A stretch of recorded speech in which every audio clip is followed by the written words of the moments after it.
Okay, thank you. A couple things. One, I'm sensitive to Greater Minnesota and efforts to try to make a dollar go as far as possible. I can appreciate that concern, and I'm always willing to try to find ways that we can help our folks in Greater Minnesota save some money.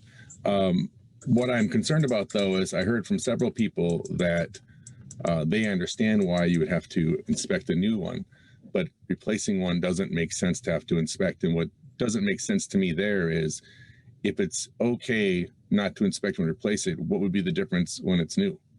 I mean, either way, you're still installing the same thing, right? So if you're concerned about, it just seems like it's a contradiction. If you definitely feel like the new one needs to be inspected, but you don't think the replacement does, I don't understand that meaningfully different in any way. And I think that when I talk with my friends in IBEW and other places who are, in my opinion, the expert, because the most training goes on there, they're not comfortable with it. It makes me uncomfortable with that. And I realize that I'm just going to own that I don't know the nuances. I'm not an electrician. I totally get that.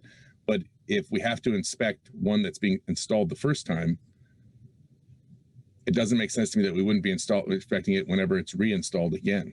And it seems like maybe it's going a little bit, it's glossing over some of the technicalities of that. And maybe that's better, because I'm not, like I said, an electrician, but I'm trying to understand that part. And so it's maybe a question, maybe just a comment, but I have to say that at this point, I'm not comfortable with that, although I would love to work with whoever is involved to try to find some common ground that everybody can feel good about. But that, to me right now, I can't support this measure. And I know I think, Mr. Chair, you said, or Mr. Acting Chair, it said that you're going to lay it over for inclusion later. And so maybe there's more time to have a discussion, but it seems like I'm uncomfortable with it at this moment. Thank you.